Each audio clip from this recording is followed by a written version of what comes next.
Summer is fast approaching, and I think it's time we took a little bit of stress out of our lives, isn't it? With HelloFresh UK, you can get all the ingredients and inspiration you need to make your meal times and your cooking experience simpler than ever. HelloFresh provides a number of recipes and meals to make your life as easy as possible and also caters to a wide range of different dietary requirements. Use my special discount to get 50% off your first order plus 35% off the next three and 3 free gifts as well. What more could you ask for? Check out the discount link or the checkout code down in the description below.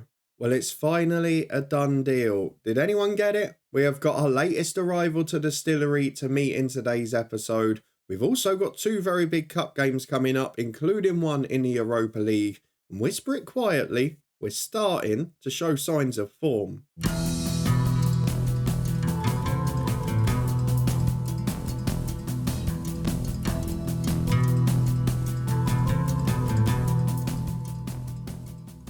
Yes, hello and welcome along to part 109 of Lifting Spirits with me, Daniel. We are back today as the league tightens up, but we're not focusing on the Irish Premiership. We did that last episode. I'm sure we'll have a look in the next couple, but today is all about Europe. We go away to Apoel, the whipping boys of the competition so far. They are bottom of the 36-team league phase. But then we have got East Fife in my favourite competition less than 45 hours later.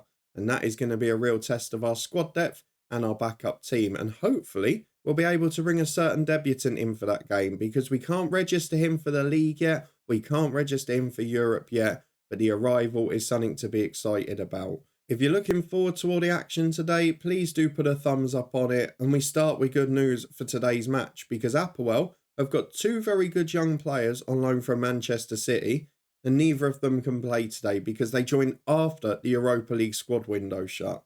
We've got a few players that can't play, obviously, and we're still having more problems with injuries this year. Ben Parry has just not been able to stay fit since the league season started. He's really struggled for the first time in his 2.5 years here with injuries now, and he just cannot stay fit. He's almost starting to decline a bit. We're going to go and get into 2 big games via the transfer screen because I've got to show you him. We are potentially signing a right back as well, but if you have a look at DUNN, we have managed to breach the wage structure. Now, I've had to take a calculated risk here because as you can see, I have basically halved our transfer budget and put it all into wages because as much as it was great, and we're not pushing the finances of the club because there's £1 million less we can spend, and if we spend 20 grand a week more on wages, that will be the £1 million. But the reason we're trying to do it is we just could not get the quality we needed for 3 grand a week. And DUNN, we got to November, his wage demands hadn't come down. He'd had a trial and a near miss at joining another club. We could not afford to miss out on him.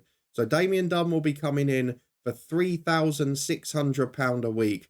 Crucially though, he has got a minimum fee release of about 700 grand, which may be an issue. But for me, here's the massive upgrade we need. The right wing, if you look at the starting 11, Puarte is the weak link in that team. So we've seen this season we've struggled to score goals and create great chances for our strikers.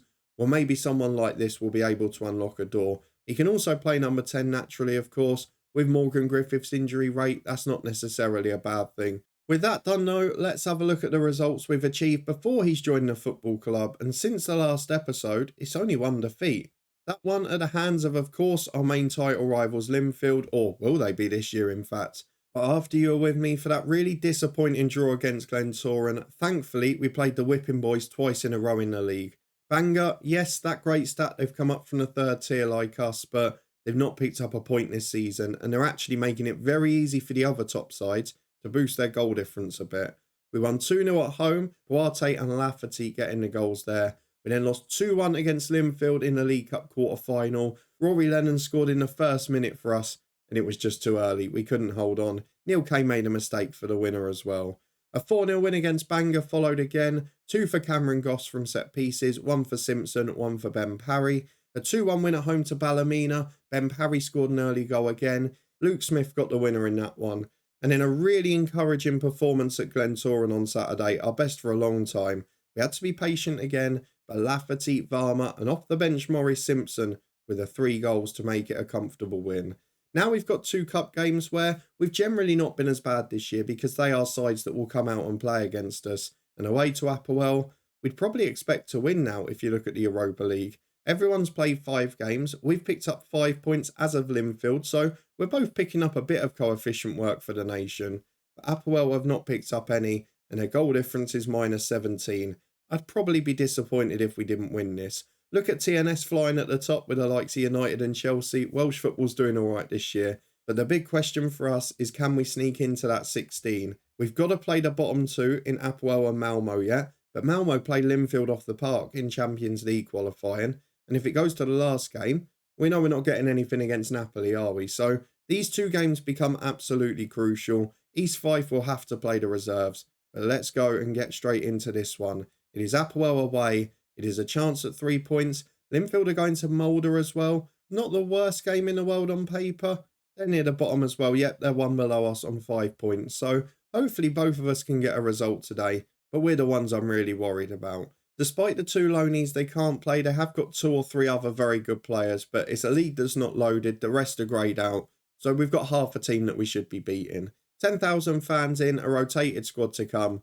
We'll be back in a minute to run through the 11. Well, there's no doubt that squad depth is becoming a big issue in these European games, and we're going to have to find a way to get homegrown players in. Now, I know I've always tried to talk against signing other players from other clubs in the nation because I know that that's sort of counterproductive to the build a nation element, but we're at the point now where we've got to match Linfield and have a bigger squad, and the only way we do it is by meeting the homegrown in the nation quota. At the moment, we only have 6 that qualify in the league and 4 that qualify in Europe. And we need to have 8 respectively. We do that, we get extra players for free. Let's have a look at the squad for today though. Morgan Griffiths chucked on the bench despite not being fully fit. A few players ineligible, a few we know are out. Harry and James started at the weekend, neither of them available here. So I'm going to have to go for a slightly fatigued Paul Ray. The idea is then that Bell will come on for him today and Stow, the youngster, will start on Saturday. The rest of it though largely picks itself. We've brought Simpson back in, we've put Lafferty out wide instead of going for Varma. And we've brought in Goss back for McClellan because in Europe he's done pretty well. So this is the lineup in full. It is Neil Kane between the sticks. Reed and Raid are fullbacks with Goss and McKenzie a centre half. Daly and Robinson the midfield 2. Lennon ahead of them. He's playing in that more advanced role at the moment and he's having a good time of it. Lafferty and Puarte the 2 wingers and then Simpson up front. Puarte has got to find the form of his life now because I mean, when you compare him to Dunn, it's a very different player, isn't it? But what a utility man he'll be in a few weeks' time. But they've got a manager, they've got some real players, their goalkeeper is very good, but the rest of their team is average, and we would expect to get a result here. They've been the whipping boys for a reason. We're going to be on the front foot. Hopefully they'll come out and play against us, and we'll judge it by the game. If it starts to go against us, we'll turn away. There's 10,000 fans in nearly. The Europa music is playing. And I am in my element. I'm almost going to miss this if we ever start reaching the Champions League group stages. Probably got to win the league so we've got a chance first, but not sure that's going to happen this year. We will take a look at the league table in a bit as we go all out attack for this one. We've got a real chance to push back here. And 8 points, you know what? We then beat Malmo. 11 I think will take us through. Certainly to the playoff round, the last 32. Out come the teams. It's a lovely little stadium. The problem is we need to get home fans at our stadium. And the issue with that is if you look at our average attendance here still, it's still half the amount of the lowest team, which is Carrick Rangers in real life. So maybe not perfectly replicated in game. And with 20 minutes gone here, we are yet to have a shot, which is a huge cause for concern for me. We're not on the front foot at all here. We've had a lot of the ball. With half an hour to not even have a shot is a real big problem. It looks like we might be hampered and head into a 0-0 again. There's no threat on our goal, that's a fair point, but we are offering nothing here. 42 minutes for the first highlight, and here they come down the right-hand side. Camped in our half, which I say is not what we want to see, but it might be if we counter them. It's certainly not if we do that. That goal's going to stand. I think he's on. The referee has put his hand up, but the linesman didn't have his flag up, which always makes me think it's going to be onside. Let's see if I'm right. Goal awarded. There you go. 1-0 down to the whipping boys. No shots on target. This is the problem. We had 3 great games. I turned the game off and we're back with this again. Why are they saying it's not a problem? I'm going to thrash my arms about. That was absolutely awful. Get out and show a bit of intent, will you? Can we at least have a shot on target? I don't really know what to say about this, and fair play to Linfield first, who are 2 up in Norway, but we have played 2 very good games recently and created loads of chances. Now here, we can't do a thing. It's just sudden chalk and cheese. The consistency isn't there. And going forward, maybe we've not got the balance right. I don't know. I know Simpson scored in a couple of games recently, but he's got to have service, hasn't he? I'm going to chuck maybe Lafferty out to the right. We're going to have to try something a bit different, aren't we? So we'll go for that. Farmer on the left. We'll go for an inverted winger on attack, or even an inside forward for Lafferty. Do something completely different. For Varma, I don't really know what we go for. We've got to go attacking duty. We're going to go attacking generally, as you can see. And it's just whether we've got the tools to push forward a bit more. Do I bring on Sam McClellan because he's a leader? I don't know. Maybe we take Lennon off, who's had a bit of a stinker in this game. Morgan Griffiths isn't really fit, so it would be Whitehall with Daly pushing on. I'm a little bit stumped by this performance because I'll be honest with you. The last 2 or 3 games I've thought, right, we actually look like the old Distillery here. And now, to not have a shot on target when you're attacking a team that have let in 19 goals in 5 games, and maybe they've just had awful fixtures, we don't know, but it's a big concern, isn't it? It's the sort of season we just need to get through here, or have a very busy January and get 3 or 4 stars in, but I'm not sure we're going to do that considering it took us 6 months to get done. Mackenzie's struggling at centre-half, there's a few others tired as well. I might just chuck on Morgan Griffiths, what's the harm it can do? He'll come on for Tom Robinson, Neil Daly will drop back. And then we're also going to take off Mackenzie, and Sam McClellan will come on. The reason I'm going for him is because he is the leader, he's got that attitude in the dressing room. And I'm hoping it can be crucial here. We're going to encourage. We're going to try and get them a bit more upbeat. But at the moment, I've never seen anything like it. After a brilliant performance at Glentoran, 5 days off, the same team virtually, to then produce no shots on goal whilst trying to attack a team. And we started the game in our usual. So it's not just because we've gone to attacking. You can see Apoel, they've not got the deepest defensive line. It's just been a really off night, and away in Europe, maybe we're starting to get found out a little bit. It's something that we have struggled with at times, bar the qualifiers. And here it seems to be the case, though. Farmer on the left could help us save something. And Morgan Griffith straight at the keeper. I mean, the commentary says Distillery are in their groove. Let me tell you one thing. Distillery are not in their groove tonight, I can assure you of that. The amount of shots I've seen this season go straight at the goalkeeper is beginning to frustrate me. But maybe Dunn will change that as Reed gets on the left-hand side. Chance to cut it back. We're missing the creativity of a Ben Parry. And maybe that's the thing. We've just not got that creative edge when we've got a few injuries. Griffith's not starting. Parry being injured. Lafferty playing in midfield. More of a striker type, and he's played poorly again. Oh, he wins the ball there. Griffiths to Daly. One last chance. There's 15 seconds. Simpson's in. Can he rescue a point?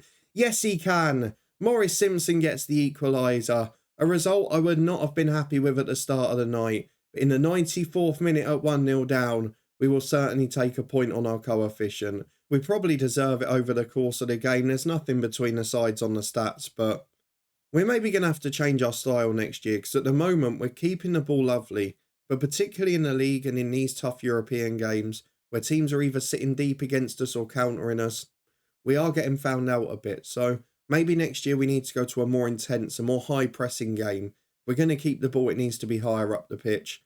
And if we're not going to keep the ball, we need to create more chances. One of the two. Let's go and continue to Saturday afternoon. A fully rotated squad against East Fife. We'll see how it gets on in the SPFL trophy. Well, we've got a slight change of plan thanks to the first game postponed at our stadium to a waterlogged pitch in a whole save, I think, which maybe isn't quite enough. Might need to work on that SI, but that means we're going to be playing Warren Point away next in the league instead, and they have basically got half of our former team. So if we have a look at their team, they've got Tennant Dykes on loan from us, who will be part of our first team squad next year. They've also got Barry Bagley. They've also got Carl McClelland, who is suspended for this one. Neil Graham is their backup goalkeeper. Shay Lucas is one of their backup fullbacks. They also had one other, Chris Johnston, on the left wing, who is transfer listed despite being their first choice. But they've had a really good season. They're up there, they're competing. They're a point above us with only one more game played. So it is the sort of match we need a result. We're not far off on the table, in fairness. Linfield can go 5 clear of us if they win their games in hand. Coleraine will be 3 clear of us even if we win ours. and Larne will be 1 point ahead of us even if we win them. So a little bit of catching up to do. I think we know who's going down, don't we? We've just got to find that goal threat. That's all it is. I am looking with DUNN, who has joined the club today, to try and change tactic a little bit, because off the right wing, maybe we could use him as an advanced playmaker. Maybe we could push on a little bit more there. But he looks a gem. What a player he is. He's worth every penny, I can assure you. The other good but pretty crude bits of news from Thursday, and we've got to be honest about it, that 94th minute goal worth 180 grand. Look at it this way. That has just paid, that goal that Maurice Simpson scored at the end there, has just paid for the year for Damien Dunn's wages. And if we can keep picking up points in those games, it means that we're essentially paying for another Damien Dunn to join. So really important that. We've had good news off the pitch as well. The facilities for both junior coaching and youth recruitment are upgraded, albeit the day after that message, we then had a youth player poached by somebody. There it is. Derry City still a 15-year-old goalkeeper. So we're getting better facilities and then losing more players. But either way, we're still starting to make improvements. We've got another one agreed on the way, which is to improve the youth facilities. As soon as we get to ask for the training ones, we'll do the same there again. We're back for our Tuesday night league game now, and due to that postponement, we won't see the debut of Damien Dunn, but he will play on Thursday. We've missed out on another target we were looking at in that attacking midfield role, but Dunn was the better of the two. And we've also got some other problems. You know, all that money that we invested in the youth facilities, the youth recruitment, the junior coaching, ain't it well worth it? The worst possible intake expected. Let's just hope there's one gem from somewhere they find, because at the moment, that is really annoying me. It is the thing that we need to change this save, and it's why I've invested so heavily in it. We need to bring through 2 or 3 decent players, because we can't meet the homegrown quota. I'm doing all I can on the scout in front as well. We've got a top priority set up purely to look for people that are homegrown in the nation. But there's not enough at the minute, and the ones that are there aren't particularly good. But for now, let's go and get through to the big game against Warren Point, who at the moment are flying high above us. They did get a result at the weekend, but of course that means they'll have more fatigue legs. For us, we need to be on the front foot. Let's go and pick our team. It should be near enough our first 11, because now we've got East Fife on Thursday, our reserves will have to be fit for that. But our 11 for today sees just Varma in for Lafferty. The bench is obviously trimmed. McElhatton is there in case we need a goal, and Stow is on there. He's really improving off the pitch, so he might be one to watch out for in the future. There's signs of things looking good for the future now, but at the moment, we need to start getting results, and we're not doing that consistently enough. All of our former players, McClelland, Lucas and Bagley start. McClelland obviously served his ban at the weekend. There's another 2 in Neil Graham and Chris Johnston on the bench, but let's go and get through the dressing room. Did we have Alex Friel as well? Was he that young striker who couldn't run but scored goals? We're going to tell the lads to be encouraged to try and get on the front foot, get them motivated, because at the minute, we just don't look completely confident. I'm going to hope that we're able to do well today, but I don't go into these games. Last season, let me give you perspective. The last 2 or 3 years, I've gone into these matches and I've not really had to think about it. I've just gone, yeah, we'll win by 2 or 3. Maybe once a season we'll drop points, but I'm nervous going into these games now. That's the difference. I know we're going to dominate. I know we're going to have all the chances, as you're seeing now, but are we going to create good ones? And I've sort of experimented with it since the update in a couple of different saves. Like I've had one where I've been working the ball into the box religiously, one where I'm not. And again, we get instructed to do it here, but when I've put it on, it's not made a difference in matches. So we get to half time, and again, we're not going to have a highlight, despite the fact we've been by far the better side. So I'm going to take the assistant's advice on this occasion. I'm going to take it. We're going to go attacking because we need to be more aggressive. And we're also going to work the ball into the box, which is exactly what he's told us to do. Everything else we're doing quickly. We've got to get a goal.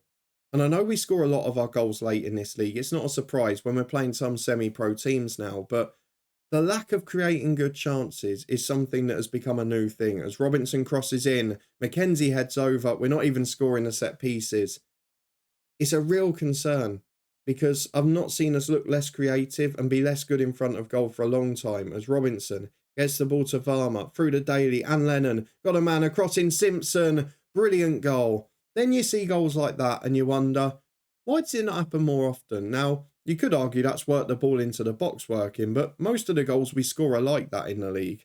It's just that we don't put the patterns of play together often enough. I am tempted next season, and it's part of what I'm training. You can let me know what you think as we're going along. But I'm training to be a higher pressing team, and I was always reluctant to do it in this league because, of course, you're playing so many fixtures and you can't keep people fit. But if we can get 2 full good teams, there's no reason we can't press high, win it high. As Boate's cross again, brilliant ball across the 6-yard box. And that doesn't show on the expected goals. It's a great cross, but nobody's tacking it. Nobody's trying to get on the end. And when you've got a poacher, you'd think they're trying to get on the end of those sorts of balls. As Kennedy finds Bagley, ball over to McKee, do not concede. Goss clears away, and Poate brings downfield. The good thing in recent weeks in the league, at least, is we are looking a bit better defensively. We're not conceding as many chances, but we're not scoring many either. Now the keeper's made a howler there, and that will wrap up the match. Simpson scores it. Let's go and make some subs because there's tired legs here. We're going to take off a complacent Varma for Lafferty. We're going to take off Daly for Morgan Griffiths, who continues his comeback. Lennon will drop into midfield. We're going to take off both centre-halves, I think, and we'll go for Stow and Smith, the 2 youngsters. And then McClelland will start on Thursday anyway. I guess I've got that excitement of looking forward to what this team's going to be like in a few months. When Dunn's in, when Simpson's back firing, who's just picked up an injury. And now it'll definitely be McElhatton on, but not as intended. Let's hope that's not a bad one, because we've had problems with injuries this season. But Jonathan McElhatton will get his run out. As Stow into midfield for Robinson. Good football again. Stow's improving. Ray at left back's improving. They're doing well. But Lennon's given the ball away there, and we do not want to give them a lifeline. Johnston's shot is ferocious, but it's just into the side netting.